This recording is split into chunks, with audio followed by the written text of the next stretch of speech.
হযরত আব্দুল্লাহ ইবনে আমর ইবনুল আস রাদিয়াল্লাহু তাআলা আনহু থেকে বর্ণিত, মান সাল্লা আলাইয়া সালাতান সাল্লাল্লাহু আলাইহি বিহা আশরান, যে আমি নবীর উপর একবার দুরূদ পাঠ করবে, আল্লাহ তাআলা তার উপর 10টি রহমত নাযিল করবেন।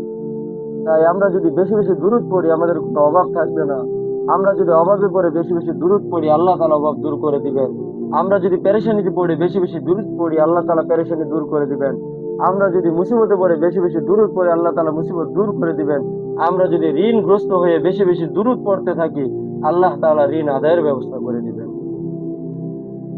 সুনানে নাসাইর এক বর্ণনা অনুযায়ী হযরত আনাস রাদিয়াল্লাহু তাআলা আনহু বলেন, নবী সাল্লাল্লাহু আলাইহি ওয়াসাল্লাম বলেছেন, মান সাল্লা আলাইয়া সালাতান ওয়াহিদান সাল্লাল্লাহু আলাইহি আশরা সালাওয়াতিন ওয়া হুত্তাত আনহু আশরু খাতিয়াতিন ওয়া রুফিয়াত লাহু আশরু দারাজাতিন।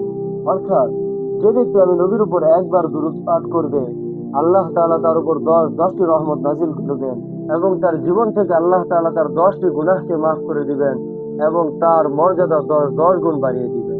সুবহানাল্লাহ। তাই আমাদের বেশি বেশি দুরূদ শরীফ পাঠ করা দরকার। যখনই পেরেশানিতে পড়বো দুরূদ পড়তে থাকবো, যখনই মুসিবতে পড়বো দুরূদ পড়তে থাকবো, যখনই বিপদে পড়বো দুরূদ পড়তে থাকবো, যখনই অভাবে পড়বো দুরূদ পড়তে থাকবো। সব অভাব দূর করে দিবেন আল্লাহ, সব মুসিবত দূর করে দিবেন আল্লাহ, সব পেরেশানি দূর করে দিবেন আল্লাহ। আল্লাহ তাআলা আমাদেরকে বেশি বেশি দুরূদ পড়ার তৌফিক দান করেন।